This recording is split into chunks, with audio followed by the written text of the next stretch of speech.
So something I learned pretty late in life is that words aren't always what they mean. And the way I learned this lesson was from my first day in college. You see, I had this roommate, and he actually told me two things that kind of turned my world upside down. One, that ass didn't just mean donkey, it meant like your butt. And two, I always thought dick meant Richard growing up. Right? In reality, it also meant like your actual dick, like your penis. See, now some people would take info like that and be like, oh, silly me.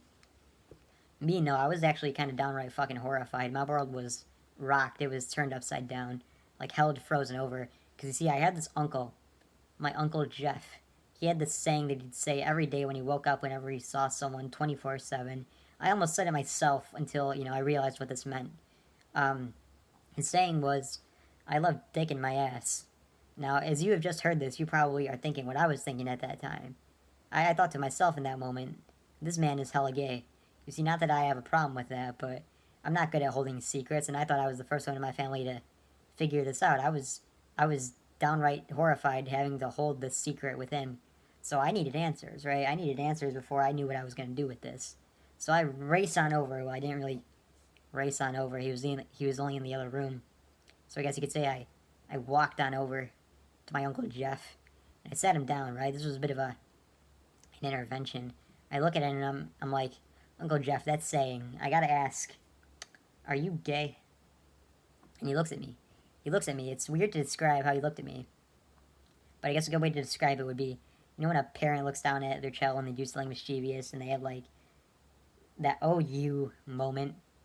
I guess that's how I would describe it. He was like, oh you, like I was, like I still had much to learn, little Nathan.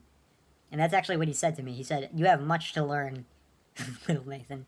And I'm like, Uncle Jeff, what the hell are you talking about? And he says to me, this is the real kicker. Words aren't always what they mean. So, here I am thinking that people were teaching me what these words meant. I thought these people knew what those words meant, and it turns out even they were wrong. So not only do I not know what words meant, now they don't even know what words meant. So I guess it's a lesson to be learned by all. Words aren't always what they mean, even if you think you know what they mean, or even if you think someone who's smarter than you knows what they mean.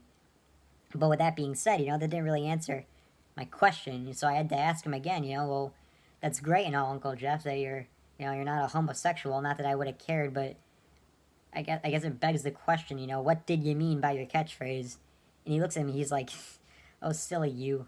I'm just fucking my donkey." The end. I don't know how I kept a straight face during that, but thank you.